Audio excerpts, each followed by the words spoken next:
Good morning to everyone. We are very glad to have you among us today. Still inspired by yesterday words from Professor Marian Hirsch and Geraldine Schwartz, we continue the second session of the Taking a Stock conference. This is the third year that we are celebrating this annual meeting with the help of the European Commission and together with the Jean Monnet House and the European Parliament. This second panel is devoted to the best practices of different projects and organizations that have been funded by the European Commission. And it will be a more practical session today. And we kindly ask to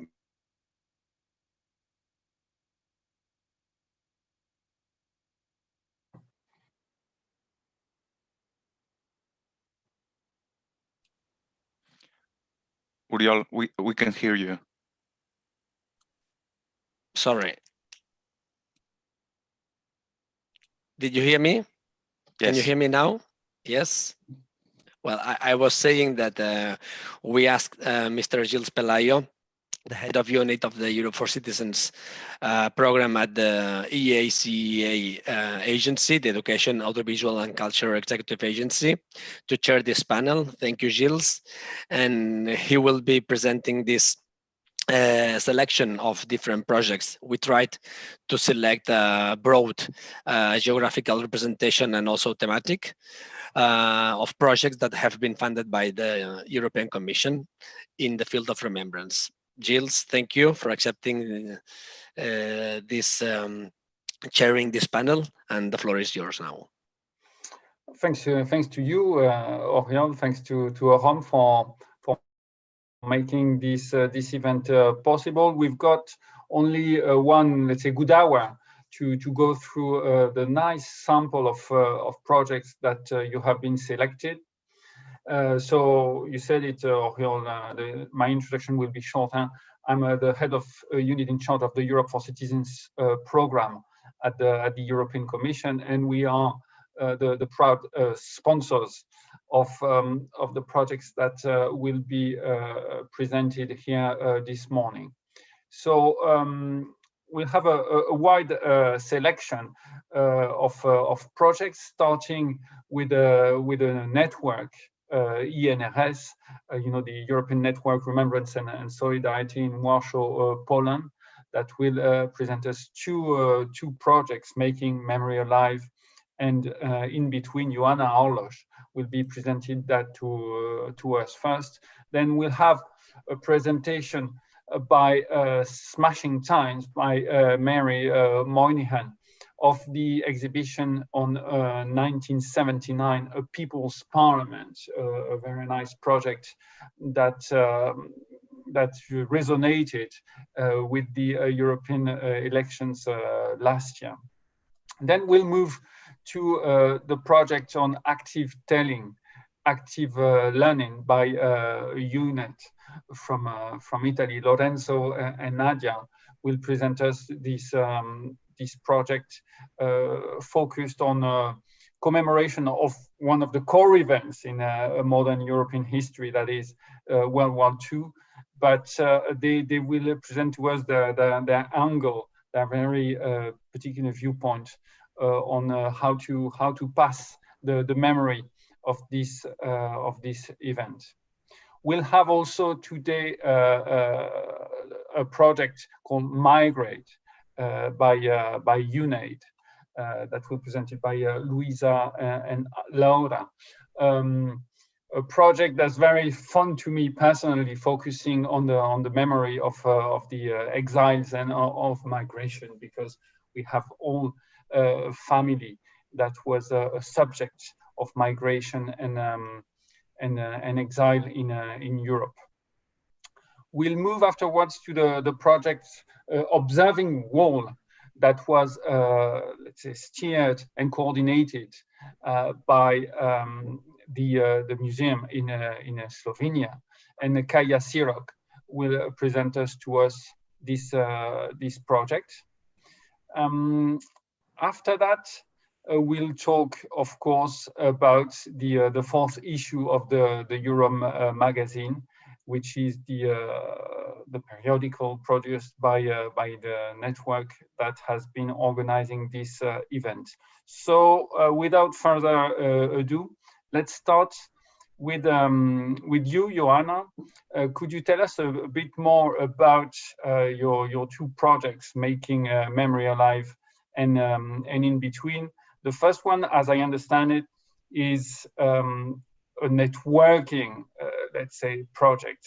You focus on showcasing some of the projects of your network. What can you tell us about it? Hello, everyone. I'm very happy to be here today. I represent European Network Remembrance and Solidarity, an institution that is run to take care of the dialogue, especially in South and Central Europe. The projects that I have mentioned, of course, I'll elaborate on them in a moment. Please let me share my presentation with you, and maybe that will help me to organize my speech today. I decided to focus a bit on also on the reality that we found ourselves in at the beginning of 2020, because probably all of you had to answer the question how we can work, how we can organize the projects that we are conducting, especially in February, in March, when we already knew that the pandemic is approaching. We had to adapt our projects and activities. These are the questions that we have asked ourselves in the institutions with the whole plan of things that were already starting. We had some conferences planned, we had some exhibition tours planned. We have been running 2 big exhibitions for like 2 years almost. And probably you face the same problem in your institutions. The institutions before 2020 looked completely different. There were gatherings of young people for educational projects, such as Inbetween, that I will elaborate on in a moment. There were conferences. One that I'm sure you well recognize is European Remembrance Symposium.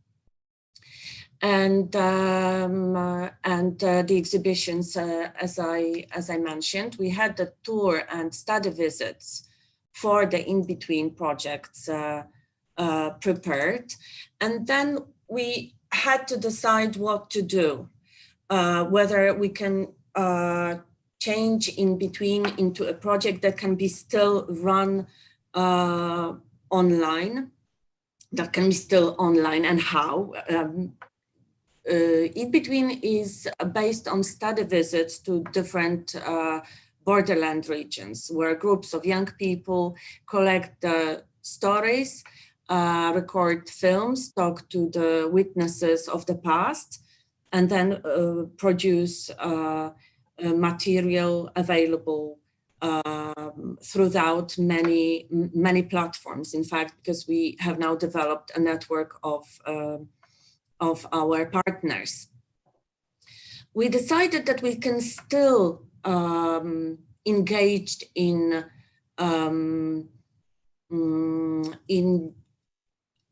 the borderland or border subject with something very different, with a different tool, which is photography.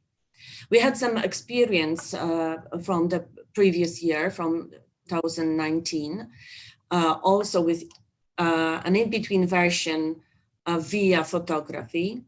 And we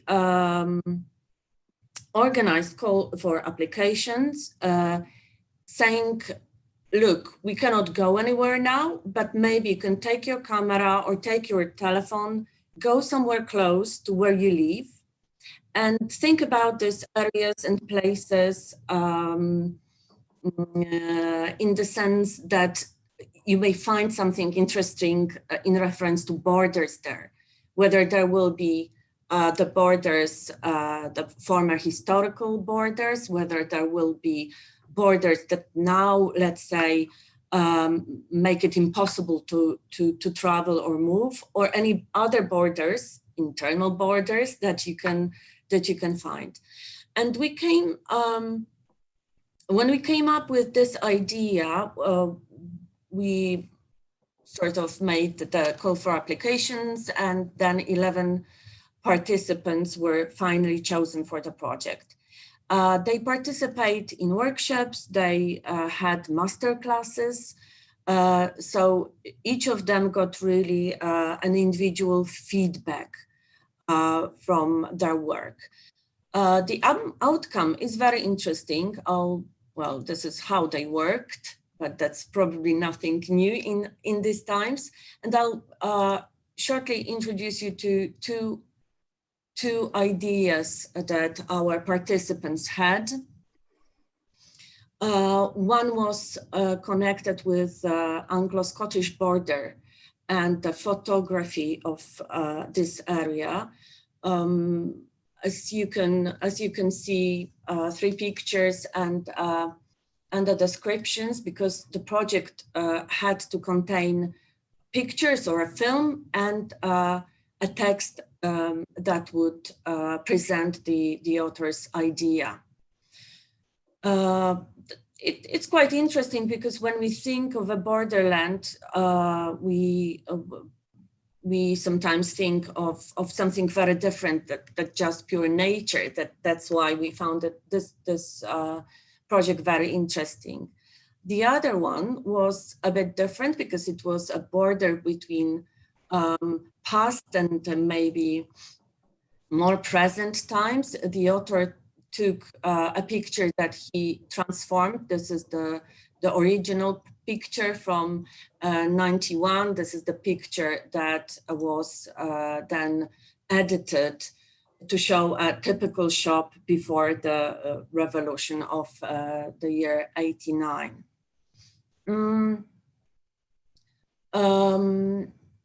I think we will continue with this idea, maybe not in a totally online version, but we think that photography is a great tool to help the students, the participants, to see certain things close to where we live. And we think that it's got a huge potential, and we hope to develop this project parallelly to the Inbetween traditional version. The next project I would like to tell you about is Making Memory Alive Together. This is the project that we developed purely because of the situation we found ourselves in at the beginning of 2020, because one of the main goals of the ENRS is to help the organizations that deal with history or memory from Europe to find out about each other, to meet, to talk, to discuss the project's best practices, etc. We decided to present regularly on a weekly basis one of these institutions, or get closer to the projects that it's running. Over the years, we have cooperated with more than 400 institutions within a European network, Remembrance and Solidarity. So we had really a huge database of institutions and people to contact. So far, in 2020, we have presented 26 institutions from 15 countries on Facebook, on Twitter, and again, the project will be continued. Here you've got the examples of the posts that we posted on our Facebook. We find it a a very good networking possibility, not only in terms that we post it and people can see it. It's also very good for the institutions that get involved in preparing the post, because we can talk to them, we can contact them, we can decide what we want to focus on.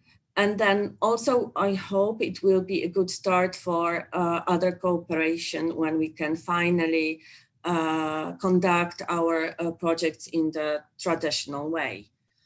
I know that I was supposed to talk only about those two projects, but I decided to use very briefly the opportunity and tell you about our High Story Lessons portal. Because, as I said at the beginning, we had these questions to ask ourselves, and we were looking for a project that we may have in our portfolio already, but it's got now a biggest development potential in the pandemic times and online life.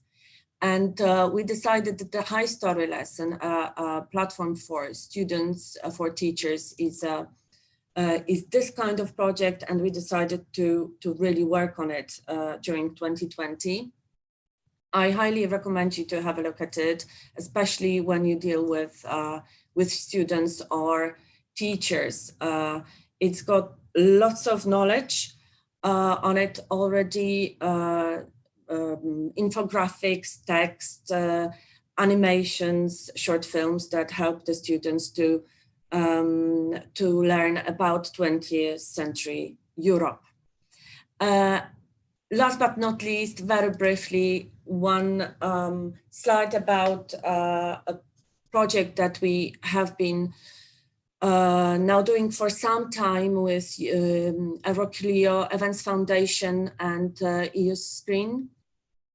And it's again based on Inbetween. It's educational project, but based on the films that we have recorded during all the editions of the Inbetween project. The pilotage version is focusing on the 2017 edition that was conducted in the former Yugoslavia, and I again strongly recommend you to have a look at it. Thank you very much. I could go on for ages about our activity and what we have tried to achieve and to do in 2020, this difficult year. Maybe there will be some questions to me afterwards. Thank you very much. Thank you very much, Joanna. Taking stock of memory policies in 2020 is, unfortunately, I would say, taking stock of how many organizations have been able to adapt to the, let's say, confinement situations and so forth and so on. Of course, in our position, we've seen many organizations having to do this adaptation. But somehow, you know, out of this difficult and in some cases tragic experience, some good will probably linger, in the sense that, you know, that one of the aspects of our program is to reach out to citizens. And of course, with this pandemic, we've discovered, we have invented, as you have described, Joanna, new ways and new innovative ways to reach out to citizens through new techniques, through new tools. So thank you very much for your presentation of this small sample of the ENRS activities. I don't see any question reported to me by Oriol in the chat. Mary, it's your turn to present to us the project by Smashing Times. Smashing Times has always been strong on the role of women in history, and throughout the years we've been supporting several of your projects that had this focus. But could you now tell us about one of your last projects, still focusing on this topic and in relations with the role of women in the European, purely, let's say, European, like in EU history. Mike?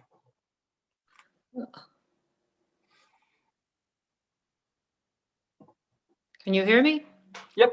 Okay, brilliant. Good morning, everybody. And it gives me great pleasure to be here today to talk about the work of Smashing Times, and a special thanks for inviting us to attend. My name is Mary Moynihan, and I'm a writer, theatre and filmmaker and artistic director of the Smashing Times International Centre for the Arts and Equality. And I want to give a little background before I talk about the EU 1979 digital art exhibition, which tells the stories of the 67 women MEPs elected to the first European Parliament, elected by universal suffrage. Going back to the beginning, as an artist, my job is to tell stories, and I believe storytelling is worthwhile when it shares values and beliefs, and it tells what we stand for. And Smashing Times was set up in 1991 as a professional organisation using the arts to promote human rights. And from the beginning, storytelling was important. We began working in Northern Ireland before the ceasefires in a conflict environment, and we were using the arts to promote peace building and reconciliation. And a key part of that process of bringing diverse communities or communities in conflict together was storytelling. How do we use the creative processes to enable the people in conflict and in post-conflict environments to have their stories told, particularly stories or narratives that were being hidden or denied? And through these peace-building skills, we were invited by a number of organisations across Europe to share those skills and to adapt those skills, particularly in relation to the refugee or displacement of people that was happening across Europe. And we partnered with a number of European organisations using theatre and film and theatre workshops and storytelling workshops, and then discussions using the stories to enable dialogue on issues of equality and human rights and diversity. And we found those processes we were using continued to be used by the European partners after the projects we had set up ended. And at that same time, around 2016, Ireland was going through what's called a decade of commemorations, and there was the 100th anniversary of the 1916 Rising in Ireland, which was an insurrection of activists, but also of men and women, poets and writers who stood up against British rule in Ireland. And in 2016, it was the 100th anniversary, but there was a popular belief that very few women were involved in the Irish uprising of 1916. And we were invited to look at those, to see what stories there were of women involved in 1916. And we were amazed to discover that over 300 women were involved in the Irish uprising.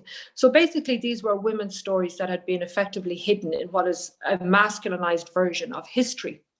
And because of this, then, we got together with our European partners and submitted an application to Europe for Citizens to look at women's stories from World War II.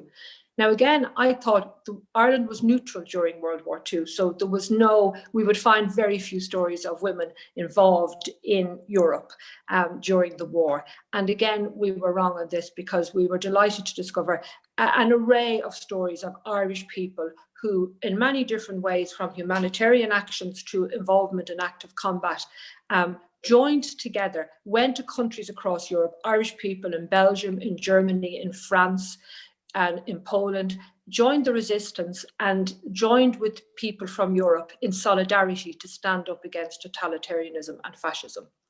And what particularly struck me is that, same with the stories of women in Ireland and the stories of women across Europe, is that the women weren't just fighting for freedom, they were also fighting for equality and social justice. And this is really important.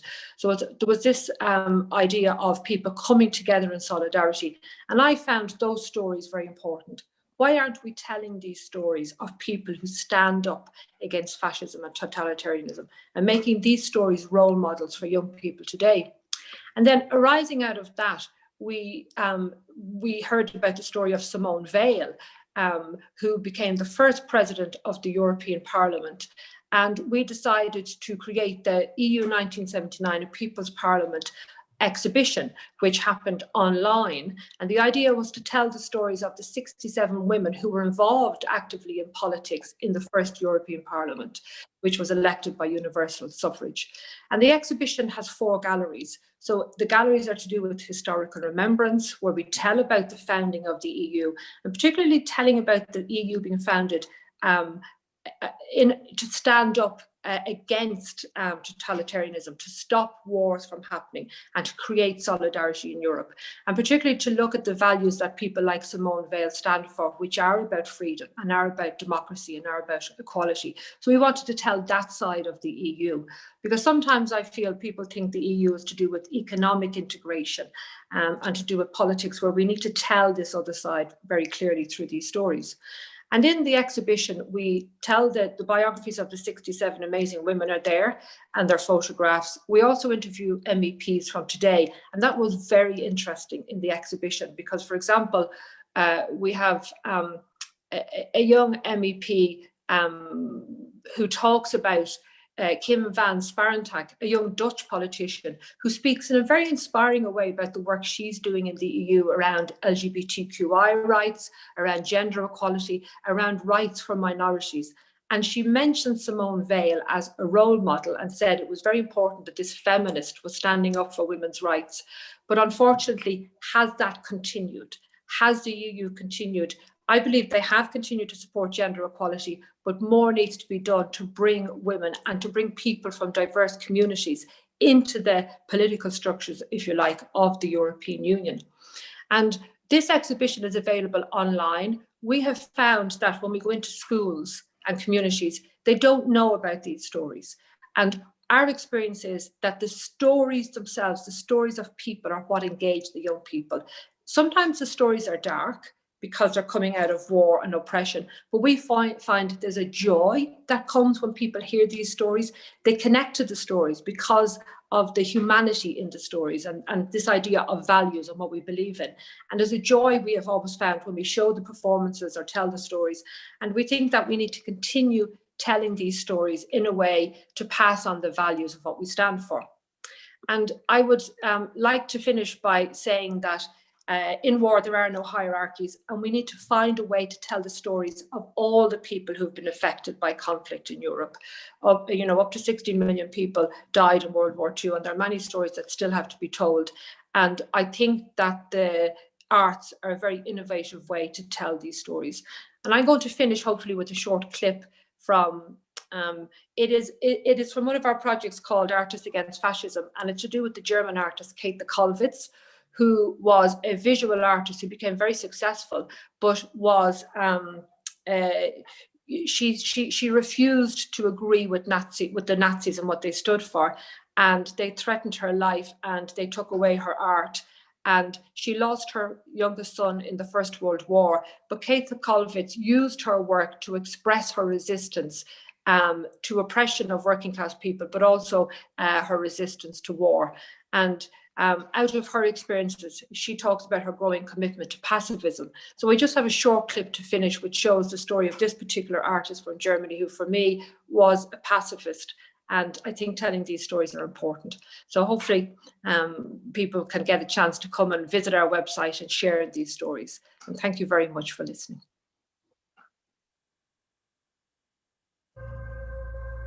They bleed to death in their most beautiful youth.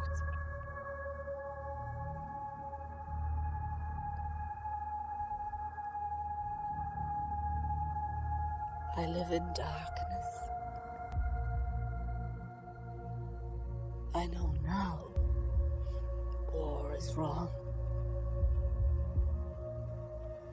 I commit to pacifism. I make 100 drawings of a mother letting her dead son slide into her arms.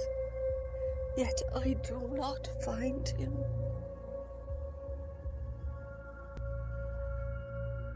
I am shattered and drained by tears. I have no energy to create what I have lived, yet I must go on in the hope he will be there. My art shall have a purpose outside of itself. I complete the war series, and to some extent it expresses what I want to say. I want my art to travel the world, to be seen, to say this is how we have suffered.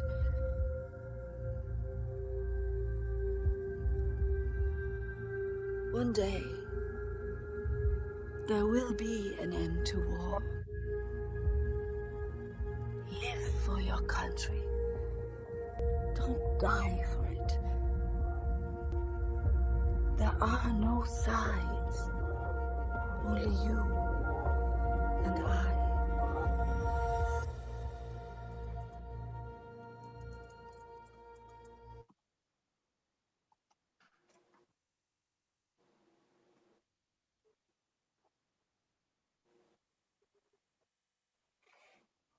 Okay, many thanks, Mary, for sharing your experience and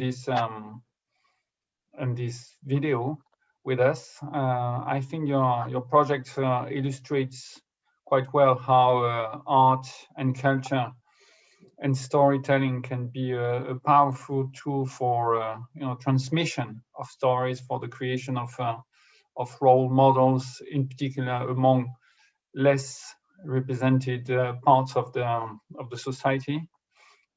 Even if I would argue that nowadays women are better represented at the EU institutional level. What could I say with having a woman, a president of the European Commission, of course.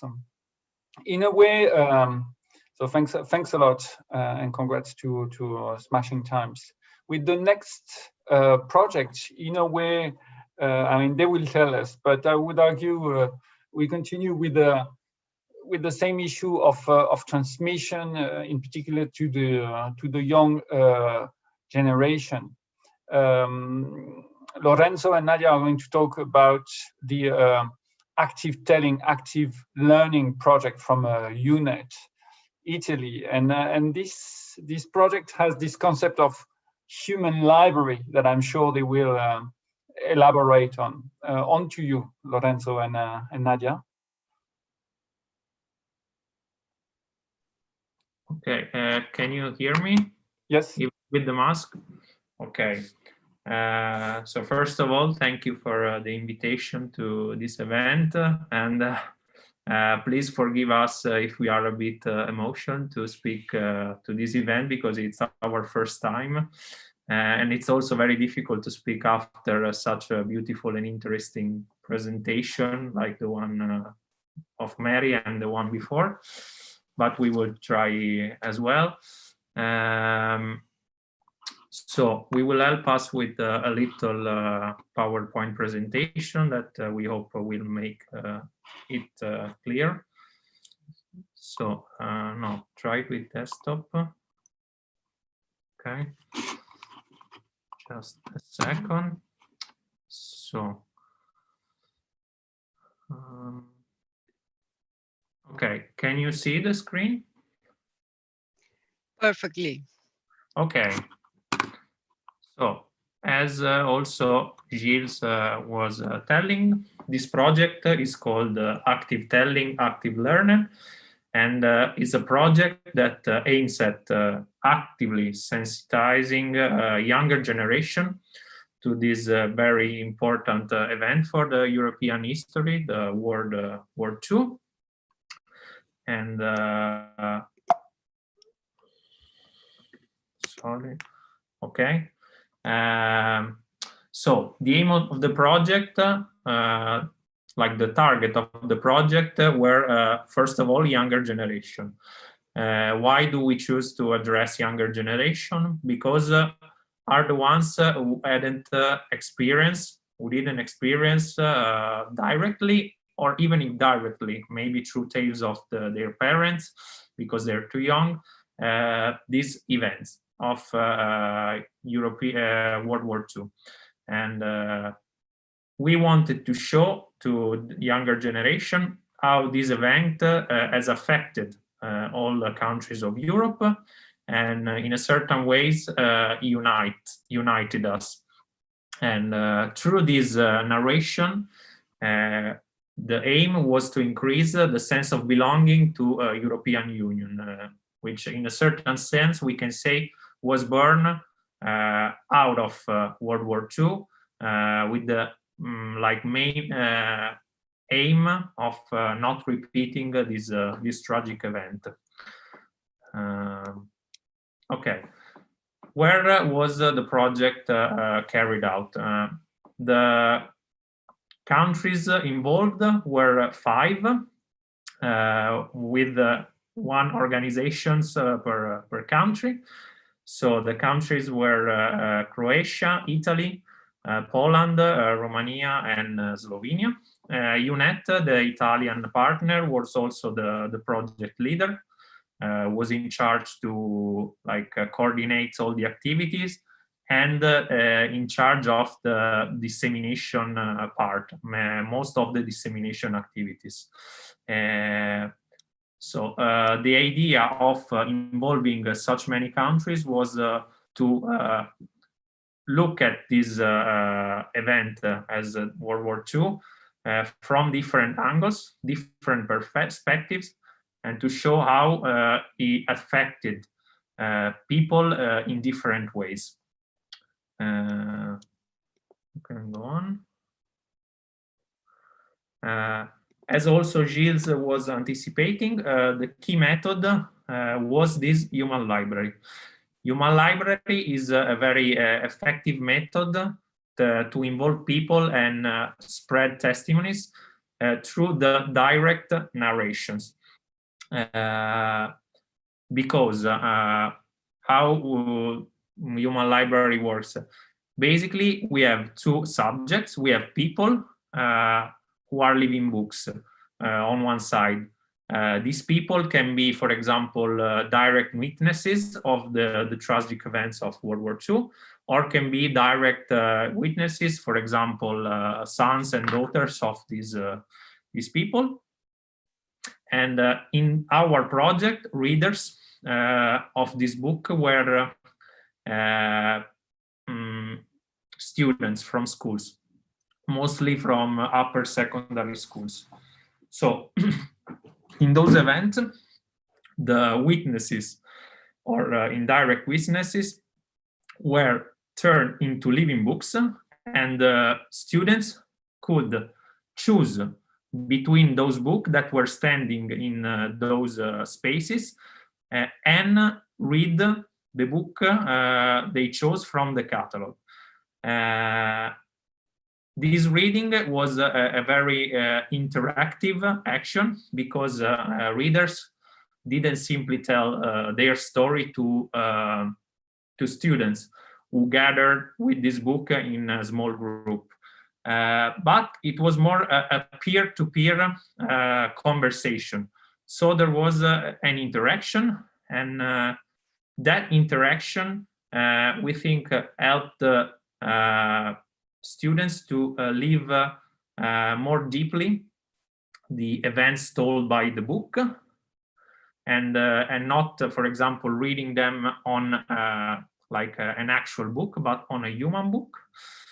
And we thought that with this dialogue, the sense of what happened in World War II was strengthened, and also the sense of belonging to European Union. Human library is one of the main examples of non-formal education techniques. So all those techniques we try to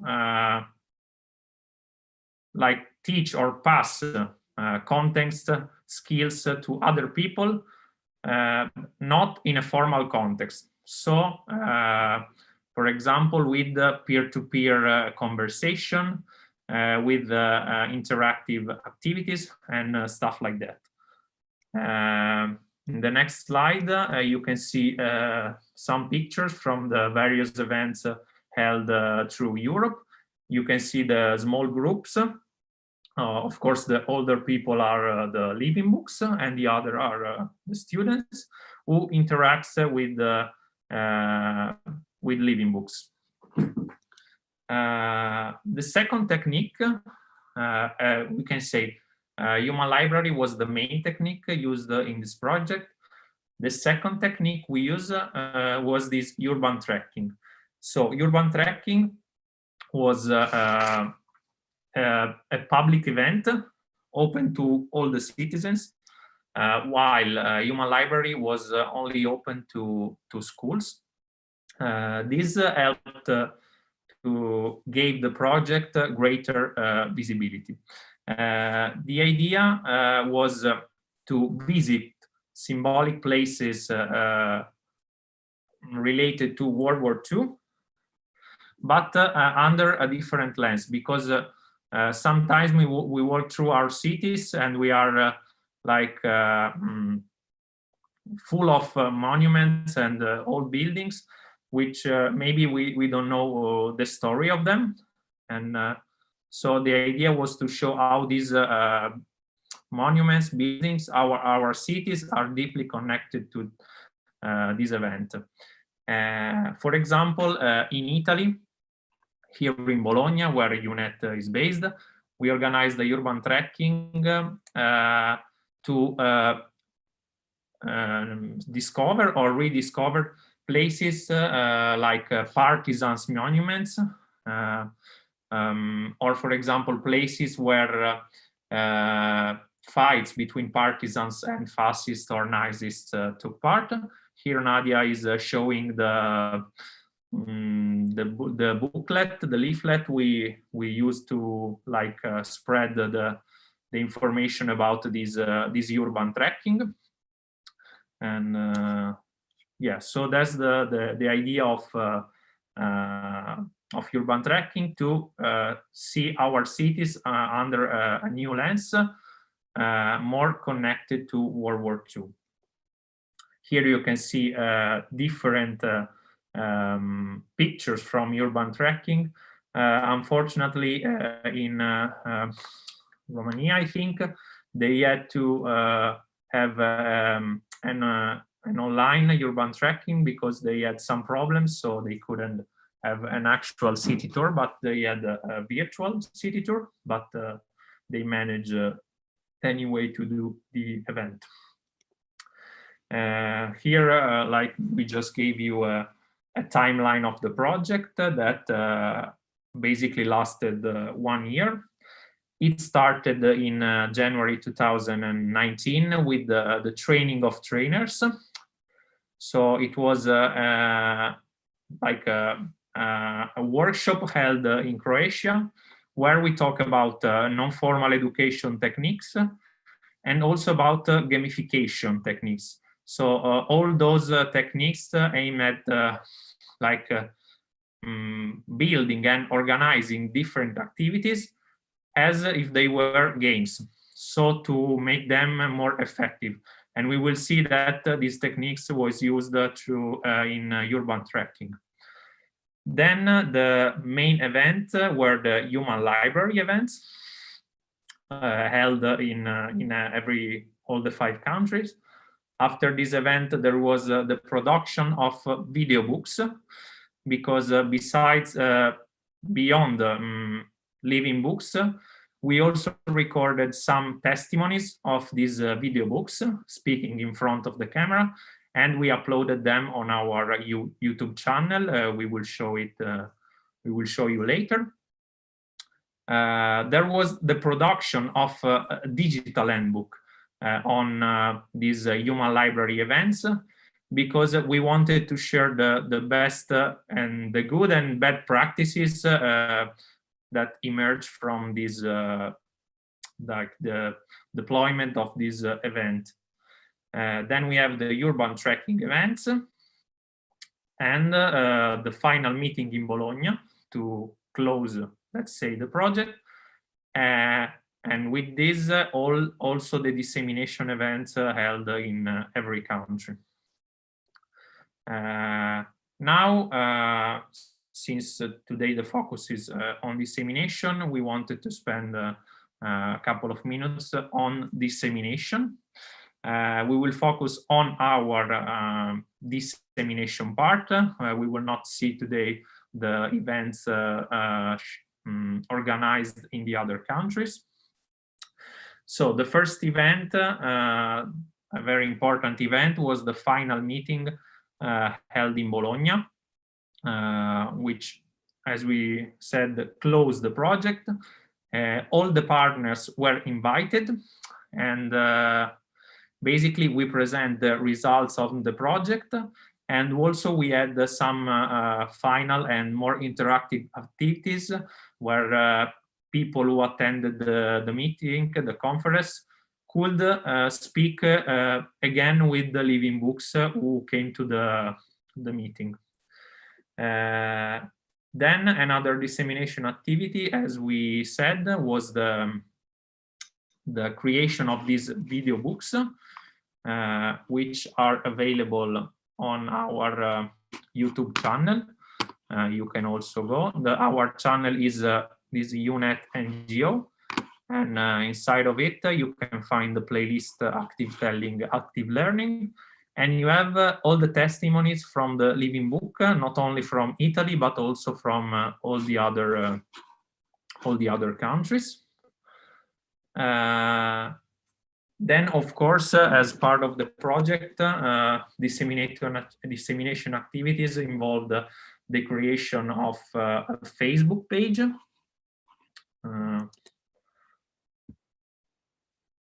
Which I can show you. Again, the Facebook page is called Active Telling, Active Learning. While the project was running, we posted photos from the event, and then we kept keeping the page active, posting contents related to World War II and European Union activities related to this topic. Then, of course, you can find also our website dedicated to the project, which you can find information about the project, articles from the partners, and also like the list and all the contents from the event organized. Then we also talk about this digital handbook. Sorry.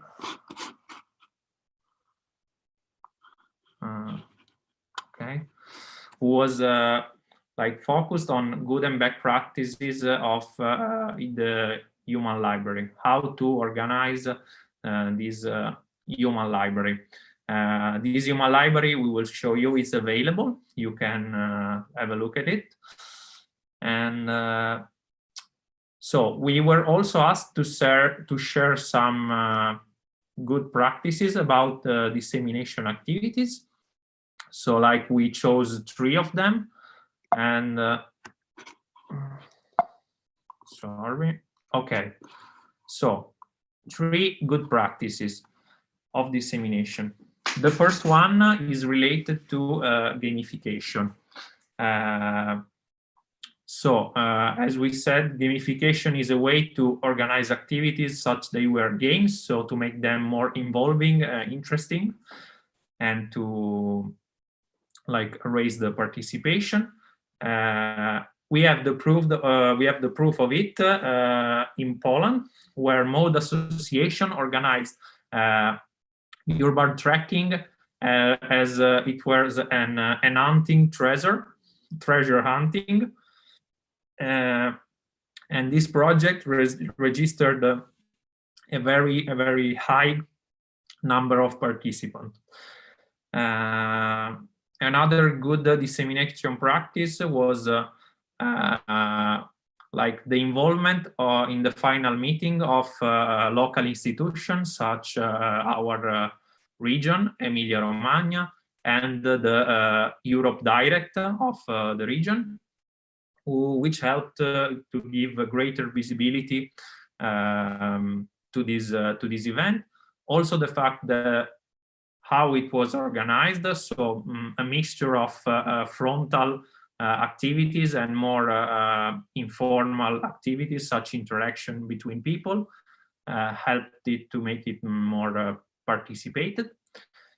The last one was that this digital handbook was published on this Salto Youth web platform, which is a platform, a public platform, where you can find a lot of resources on how to organize non-formal education activities, workshop, and stuff like that. And if you like go to Salto and look for human library practices and experience from EFC project, you can find this handbook, and I will quickly show. Thanks. Lorenzo, cut it short. You're a bit beyond your 10 minutes. Yeah, we are finishing. So that's just to show you this digital handbook, which is available. And yeah, our presentation is finished. If you have questions, we are at your disposal. Thank you very much. A lot.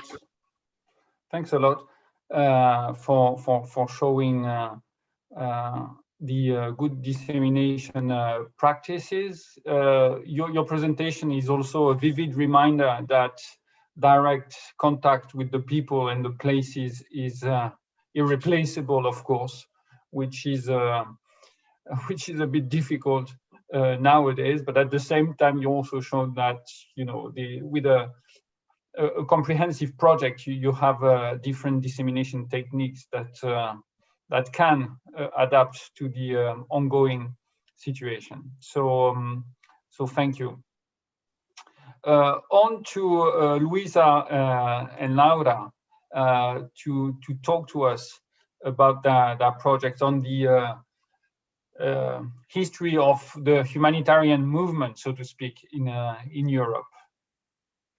Thank you very much, Gilles. Good morning to everyone. Laura and myself will present the Migraid project, the first one of European remembrance at the National Distance Education University in Madrid. So this project is our baptism by fire at European level.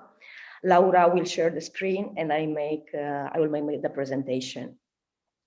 The Migraid project aims to draw attention to the importance, interest, and need of humanitarian aid and to disseminate and encourage knowledge and debate about exile and migration, but also about the activities of relief organizations, delegates, and volunteers during some of the most turbulent periods in the European history in the 20th century.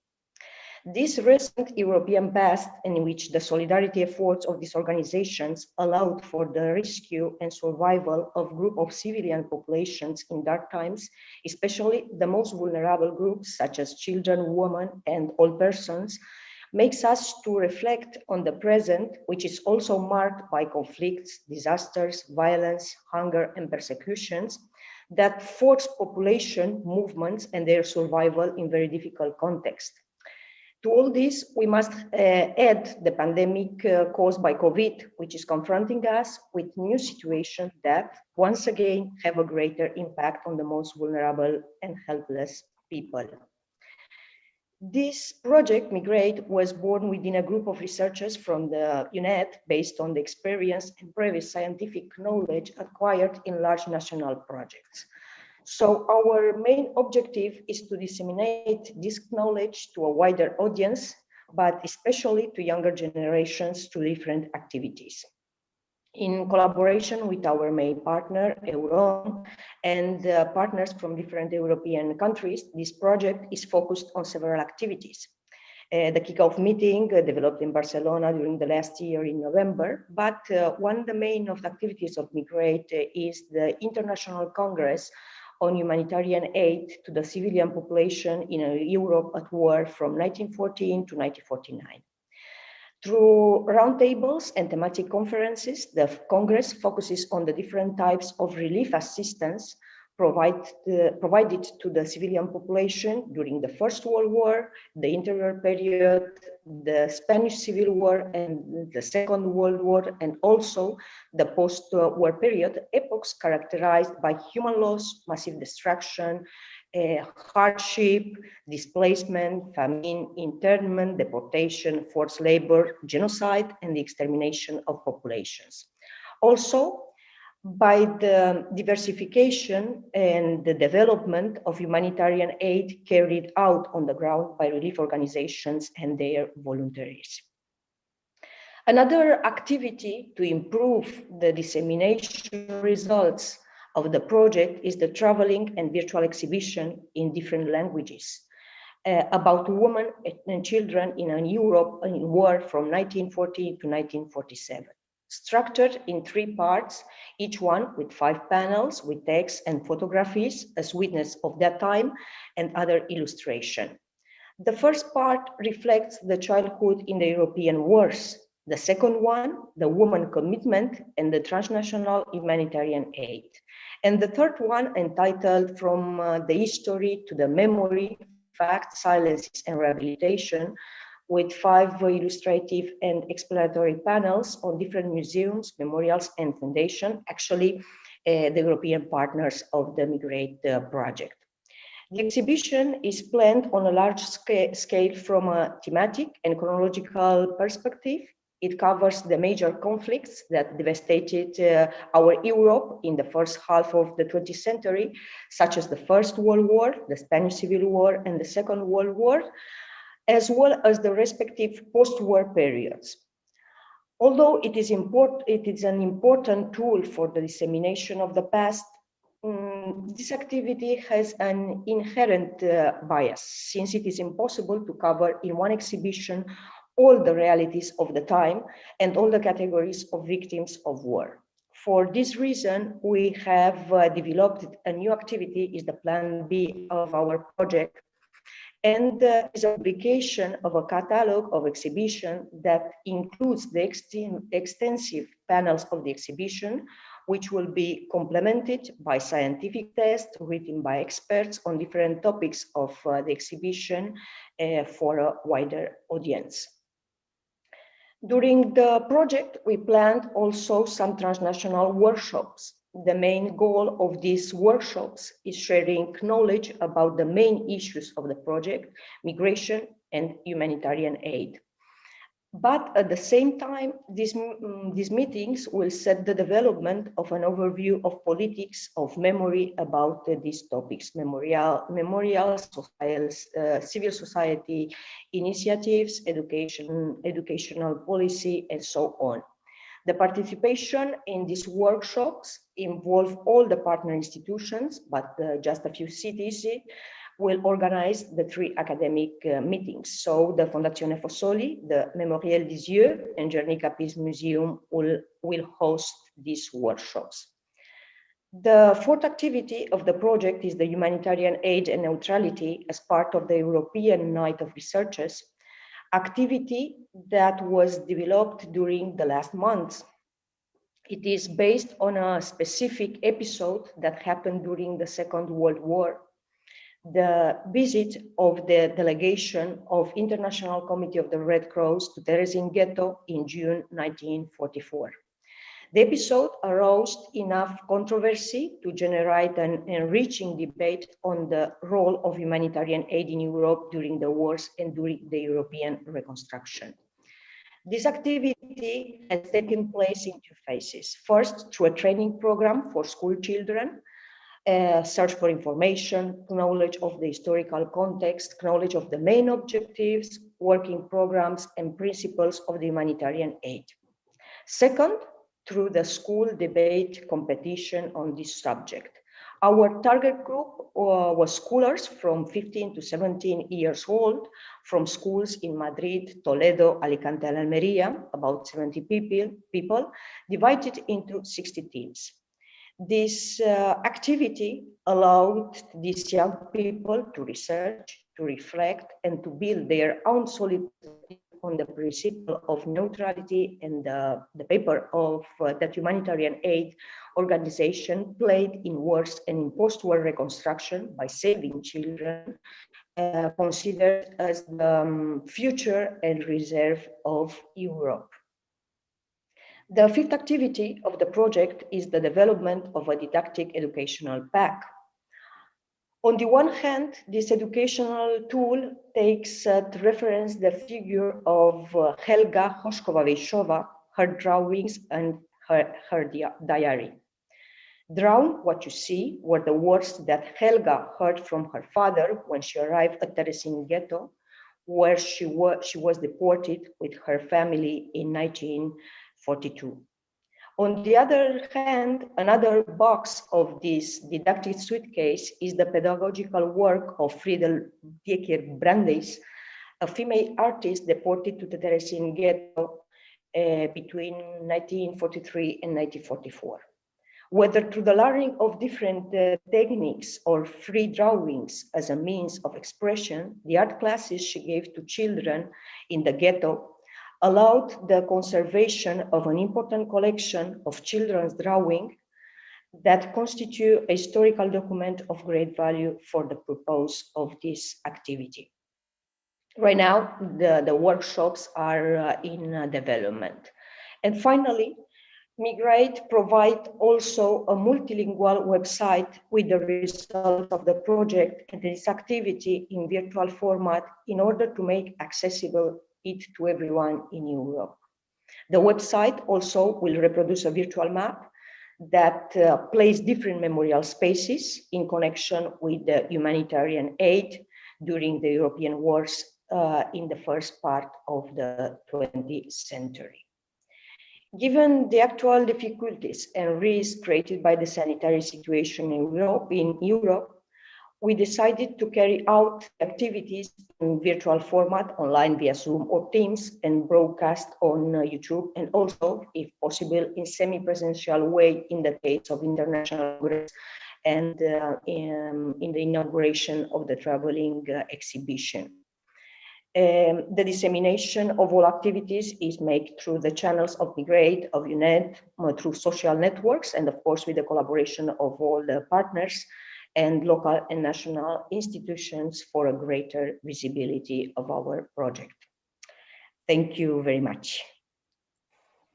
Thanks to you, Luisa, for showing to us the variety of the ways in which you have conveyed and disseminated to the wider, let's say, public, your work on an issue that resonates so strongly with one of the issues at the top of the policy agenda in Europe today, that is migration and asylum.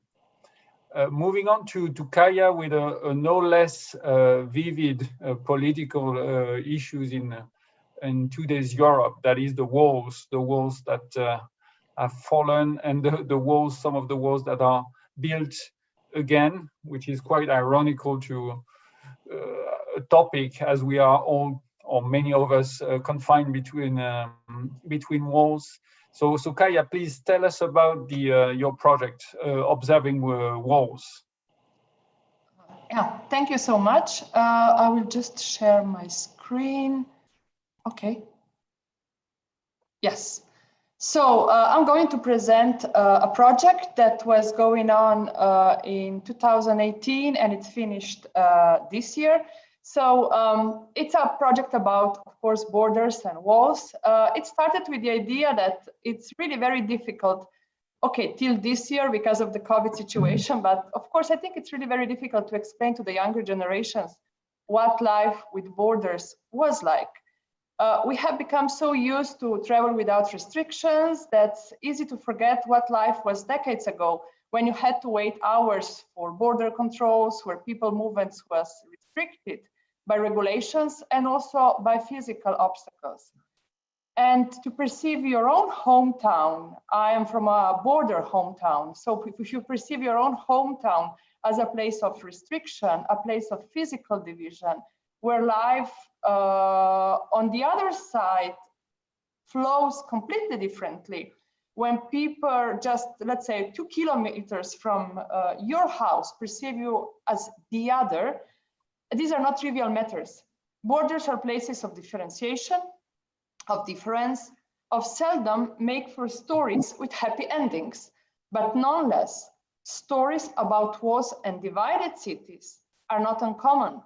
And the heritage of division and the preservation of boundaries are part of our contemporary European experience. Try just to imagine cities like Gorlice and Zgorlezec, Frankfurt and Slubice, Kosovska Mitrovica, Belfast, Sarajevo, and Berlin as the main border town are not so uncommon and actually are really part of our history. The Observing Walls project was born from the desire to present the experience of division of urban spaces in the 20th century on an international level in a very interdisciplinary way. So trying to understand several different topics and several different ways of understanding boundaries, wall, physical obstacles. It was triggered by the realization that 30 years after the end of the fall of the Berlin Wall, the processes of democratization of Europe failed in a certain way to accomplish its goals. Many walls were brought down, but new ones were raised up instead, and some of them very deeply impacting our society. It's not that we don't have walls right now in Europe. We have them, but they are completely different, and sometimes we even don't see them. Try to imagine, let's say, the border between Croatia and Bosnia, where several migrants are stuck even now in winter, and they don't have a place to go, and they are just there waiting for a happy end, which is of course not coming. The project helped shine light on these facts and build a sense of community among the citizens. The project partners included the Berlin Mauer Foundation from Berlin, so the Berlin Wall Foundation, the History Museum of Bosnia and Herzegovina in Sarajevo, the Beletrina Publishing House in Slovenia, the 4704 Institute in Gorizia, and the National Museum of Contemporary History in Ljubljana as the main coordinator.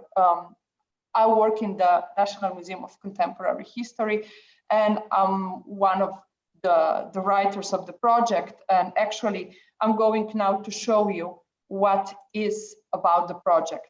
So the choice of the cities was driven by the unique and complementary experience of border and walls. The once divided city of Berlin was the easiest choice. And even it was even more important last year because it marked the 13th anniversary of the fall of the wall. But nicknamed Little Berlin, I don't know if you ever heard the name of the Little Berlin or Il Piccolo Berlino di Casa Nostra, the city of Gorizia, which is on the border between Italy and Slovenia, saw the suburbs cut off the city proper when the demarcation line between Italy and Yugoslavia was done in 47, so at the end of the Second World War. What happened then is that on the other side of the border, a new city was made. It was built Nova Gorizia, so you have the new Gorizia on the other side. And when the new countries joined the European Union in 2004, the square, which was cut in two parts between Italy and Slovenia, between the two towns, was chosen as the stage for the symbolic celebration of the unification of the European Union.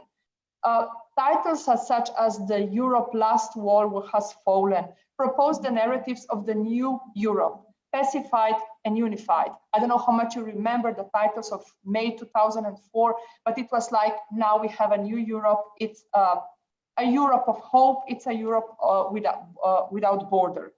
But at the same time, we have to remember that in the period between the fall of the Berlin Wall and the enlargement of the European Union, another war started in Europe. And with the dissolution of Yugoslavia and with the Balkan Wars, invisible borders traced through the multicultural city of Sarajevo, which was our third case study.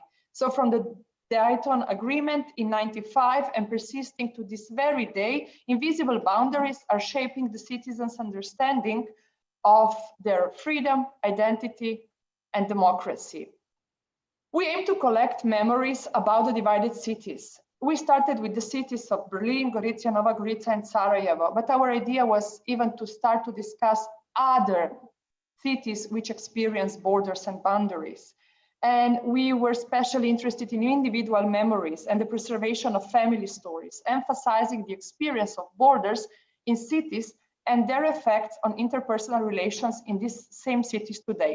So the project focused on public debates, collection of testimonies, workshops for youngers. Then we published a book, and we also did an exhibition in all cities, and especially we also tried to understand what is the heritage of the borders with doing workshop with the youngers. When setting up the exhibition, we also had the idea of discussing the nowadays concept of borders, boundaries, and place of division. So the traveling exhibition, which was set in Ljubljana, Nova Gorica, Sarajevo, Berlin, had an interactive participatory part where visitors were invited to discuss the today bordering of Europe. In the middle of the exhibition space, there was a fence, and there was a question on the fence. Do you need borders, or do we need borders in Europe? And the yes or no answers were formed by binding a red ribbon on the fence, on the right or on the left side. And day after day, the fence was filled with ribbons that mostly showed a desire for open European borders. You can see here the side which was proposing the openness of the European borders. But to our great surprise, many ribbons were deliberately placed in the middle of the fence. This is the first day of the opening exhibition. Try to imagine 3 months later, it was full of ribbon, but many ribbons were really exactly in the middle. And of course, this was a statement, a very important one. It was a message that borders should remain open, but not completely. Barriers, walls, or borders remain a part of our heritage, as well as human efforts to overpass borders in their everyday existence. And I will finish saying that we believe that there is no path for a better future without critically thinking and a diverse remembrance of the past. And we want to contribute to this understanding of freedom, of democracy, and division, especially how it pertains in the urban areas that have experienced devastation and atrocities of the war. We have to understand the pain caused by division, particularly from the point of view of the other, who experienced the same pain, but from a completely different angle. And this is, for us, a key step towards a brightened future and a unifying borders Europe. Doing project of remembrance and trying to understand the pain and the understanding of the past of the other is the key of having a better future. And this is even more important in 2020, when borders were closed again, and when we are all around Europe experiencing again the right-wing movement. Thank you. Thanks a lot, Kaya, for presenting your beautiful project on this topic of how physical borders linger in our minds, and that will facilitate the transition to the next project that I forgot to introduce at the beginning. My bad, I'm very sorry about this, which is the project Never Again from Finland, about teaching transmission of trauma and remembrance through experiential learning. And Nena Moknish will talk to us about this.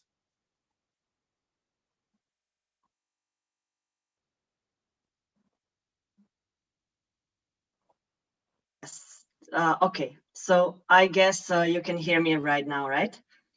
Yep. Okay, so just to finish, because we are way over time, and while I was listening to all your presentations, I decided that I want to talk a little bit about the challenges with the dissemination, because we are now 1 year after the project already. So we started in 2018. We finished in 2019. We finished with all the activities. I would say that the project was successful. We are quite happy with the results. Here I'm sharing our webpage, where you can basically see all the events under the news section. So you can go and check for each event. We have a short description, and we have also the outcomes of every single event.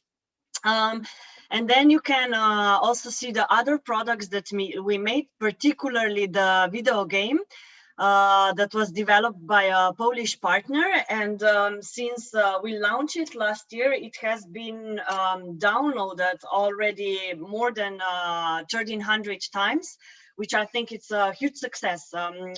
Unfortunately, we don't have data how many people actually finish the game because it's quite long, but at least knowing that the game is being used and that there is still interest growing after the end of the project, I think it's a really good sign.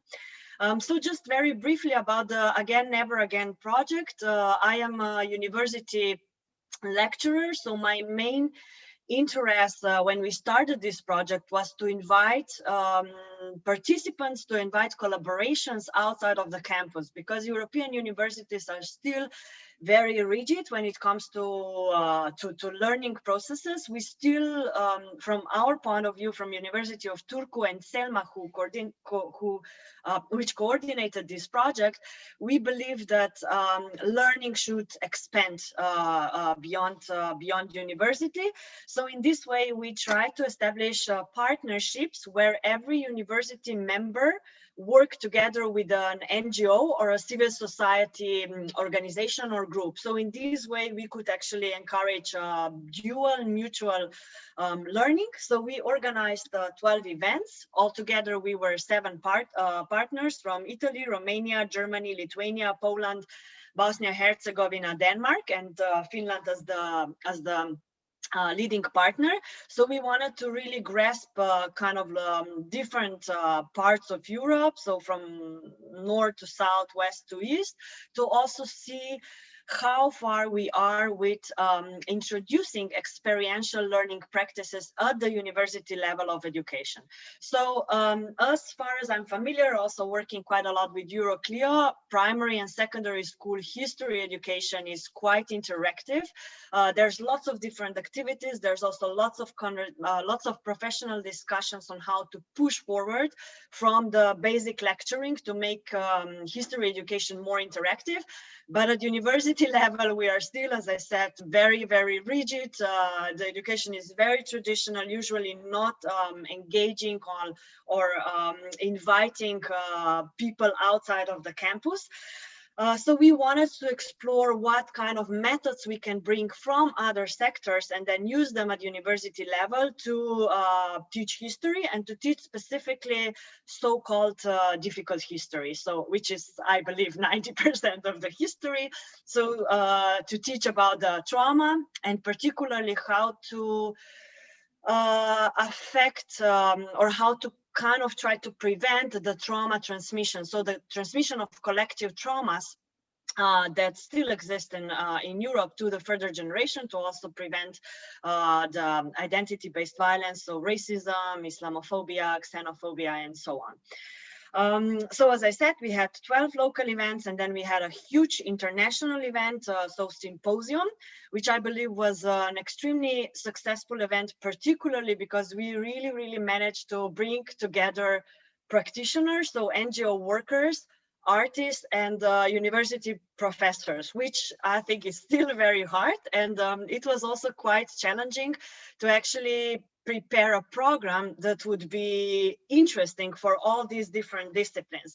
So this was also one of the biggest learning points for us, that the different disciplines, so the different actors and agents in Europe that are active in the area of remembrance and memory studies are still not collaborating enough together. And there is so many things that we can learn actually from each other.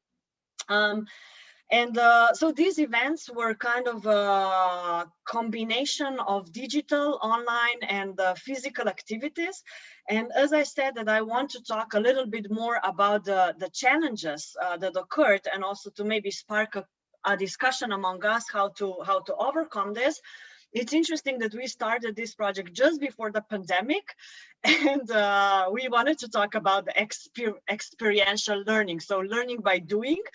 And I believe if we would start this project now with the pandemic, our digital products would be completely different, because when we entered the project, we were, I would say, more or less unknowledgeable, specifically when it comes to the university professors who collaborated in this project, because we had the awareness that digital education is going to be more and more important. And again, I'm saying this was pre-pandemic times, so we didn't know that Zoom will flourish so much in 1 year.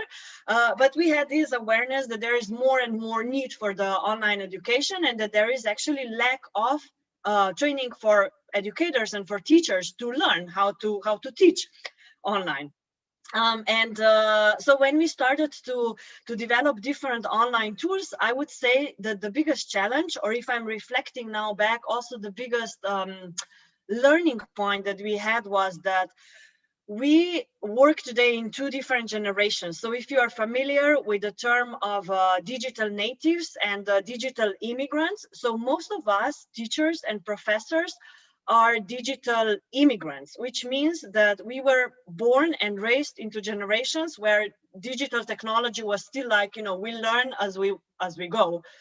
But for the new generation, so for the young people, for our students and even younger, lots of people are basically born into YouTube. So one of the things that we learned and we could improve with the next project was that when it comes to the new technology, so I'm referring now to the artificial intelligence specifically, but then also the digital tools that we use today, we would like to include more young people into creating the products, because in our project we were still trying to collect the knowledge from the professors and to try to collect the contents that we want to translate into digital form, to digital formats, without, I would say, having enough knowledge how today's users, which are, I believe, different generation, are using these tools. So in a way, I would still say when we were testing specifically the video game, but also a little bit our online tools, these tools still work, but we were also very happy to receive feedback from young people who were using these tools. So what worked and what didn't work, what they understood, what could be different, and how could we use these tools in different way in the next project. And for instance, one of these really, really great, I would say, insight was when the partners from Denmark were delivering a workshop about the, you can see here on the web site, this is the memes and contemporary football culture to explore fascism. So they were delivering a session about fascism, particularly in the Yugoslav context. And it just randomly came up with the students that memes are really great tool that we can use to disseminate the understanding of the historical topics. And since then, we basically started to use this really in our lectures, in our teaching, because realized that the way how youth today communicate is very fast.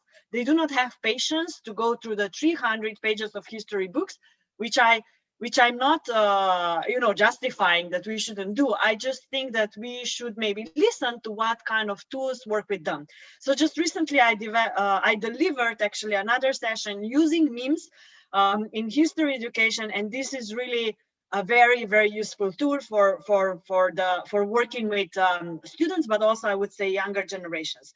So I think whenever we talk about digital education, and I believe that in this couple of months now we are all experts in how to make Zoom interactive and experiential.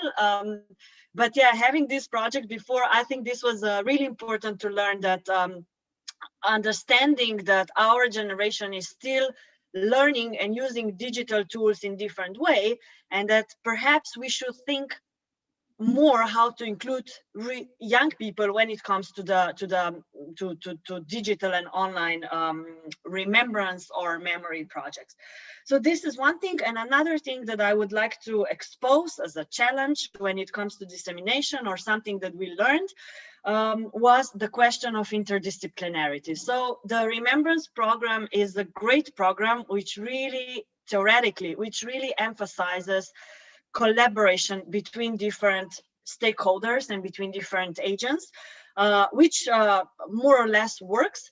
But I would say in our context, working with particularly with universities and the staff at universities, and then trying to invite people from other sectors, it turned out that there is still a lot of things to learn, and that we can, as I said, benefit a lot from each other. But there is certain things, for instance, just the very language and the way how we approach the remembrance or the memory topics is sometimes quite hard to comprehend for people from different sectors. So I would just like to give two examples how we try to overcome this, I would say quite successfully. So the first one was with the International Symposium, which we tried when we sent out the call invitation for people, we tried to really address it in a way that there would be people coming from all disciplines. However, we realized really fast that there was mostly people who were attracted to our symposium coming from the universities. The biggest problem was actually not the interest of other stakeholders. The biggest problem was inaccessibility. So, like very simple financial issues that people who work in NGOs, people who work as practitioners, people who work in grassroots organizations or with youth usually don't have. So just traveling to Finland and spending there 3 days was a big challenge back then. Now, again, that we have everything online, this issue is solved. But the way how we solved it at this moment, because we've seen that there was lots of people contacting us who wanted to come also from the, let's say from the parts of Europe that are financially more challenged, like Eastern and Southern, and so Balkans. What we did was we established Solidarity Fund, where we ask university professors who have established positions to basically support, to give a peer support to other people who work also in the same or similar topics, so they can learn from each other and they can actually help people to come to Finland and to exchange this knowledge. So in this way, we had really, really amazing, interesting conference that included people from arts, from, as I said, grassroots, NGO sector, which would otherwise not come. And then the second project that we also were trying to learn how to include people from different sectors was the book that just yesterday went finally into the production.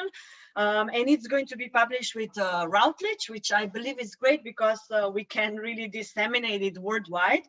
And the book includes 20 chapters, which are very, very concrete, practical guidelines on how we can use different tools, different, from art-based to body-based to, I don't know, visiting places and so on in different contexts. So the challenge here with interdisciplinarity was that, as I said before, with the language, university professors were writing very, very academic papers, and then NGOs and artists were writing really public, simplified, very practical contributions. However, we wanted to have a book that would be interesting both to develop these fields theoretically, but also practically. So people can also learn theoretically the complexity of trauma transmission and remembrance as such, but at the same time, they can also take away something very practical and basically take it directly to the class. So learning how we can connect then also academic staff and the NGO or artists, NGO staff or artists to learn to establish a new language that can be understandable to people from all these disciplines was also a big challenge, but also I think a really, really important point for us when we talk about dissemination. So what do we need to take into consideration to really try to reach very diverse audience? Because as people who work in these different disciplines, we usually don't reach out to learn from other disciplines. And this is also one of the biggest shortfalls that I'm observing and trying to reflect on when I'm learning about other projects and our project as well, is that there is so many projects done that are compatible, you know, that we collect so much knowledge, we connect so much practices, but simply we don't get informed what is happening in different countries, what is happening, informed enough that we would know actually how we can upgrade project instead of repeating something that has already been done. So having this kind of networking event that we have today, I think it's extremely important and great because we can really learn what is out there, and we can actually just upscale the existing knowledge and the existing practices. And I think this is extremely important, especially when we work between disciplines. So, and here I'm referring to extremely rigid academic sector, which is still really into a very separated world. And I would also say that just bringing European Citizens Project to the university and being really focused on university teaching was extremely beneficial because this project usually works with citizens and with other stakeholders. And I think that for academic staff who participated at this project, this was really a push forward in thinking how we can collaborate across the borders, and also how we can teach more experientially in the very institutional, rigid environment like universities. And I also think that universities are so powerful, but also less skilled than other sectors when it comes to remembrance. So we should definitely try to establish more places to bring practitioners and other sectors to academia, so academics can learn from others. So that's it. I was trying to be effective and quick, and to also throw some maybe some questions, because we've been just talking about successful dissemination practices, and I think there's also, after 1 year, 1 year after the project, I think it's also a nice time to observe what we can learn and what we can do differently next time. But now also with all this digital online learning, I think we have so much more to think about, and also so much knowledge to use for the further project. So thanks a lot for sharing candidly the challenges, let's say, you have faced. It's true that nowadays just creating a Facebook page or a Twitter account is not enough, and the challenge is how to activate all the digital tools that we have discovered over the past months to best reach the targets of the projects and have impact on the audience that matters. So thanks for sharing that. As to the interdisciplinarity, I can only confirm and stress that in the framework of the Europe for Citizens program and its successor, the Citizens Equality, Rights and Value program, we will continue to promote networks, not only transnational networks, but let's say transdisciplinary network and projects mixing the academia with civil society organizations as a whole. And our experience is that those mixed projects are very often rich and really productive. We're running out of time. Ricard, you wanted to present the observing memories. Thanks, Gilles. I'm afraid we have no time for that. We have to move on to the following session. I got a presentation but I'm not going to use it. I'm just going to show you the cover of the observing memories. As you know, is our magazine, and since 2017 we have published it. This review. Here you are. I'm just going to show the cover and the summary. As I said, I got the presentation, but we are out of time. In this issue, we got a couple of articles about the conflicts of memory in Twitter. We have an interview with the professor Marian Hirsch about the topics we were talking about yesterday with Geraldine Schwartz, who wrote also an article here about the figure of Midlaufer and the dictatorships. And we have another article like Selina Todd about the memory of the working class. We have articles about Jolyon Bonder, about the role of the memorial and the architecture in the transmission of memory. And but as we have no time, I'm not going to explain anything about that. Just invite you the next week. It will be able on our website. As you know, we always publish a version online, and you can get it in our website, and a printed version that we will send you. And nothing else. I'm sorry, but we should move on. Okay.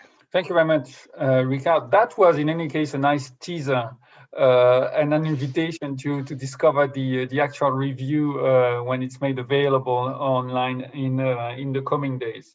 So there was a couple of questions that will need to be addressed in different ways. I'm afraid we've seen that with a very small sample, really, of the projects that have been implemented across Europe, with the support of our program Europe for Citizens, and we are very happy about this. We see already a very nice, let's say, show of the variety of topics, of techniques, and also of challenges of remembrance policy, memory policies, and so I thank very much all the participants who have brought to us their experience about how they implemented these wonderful projects. Thanks a lot.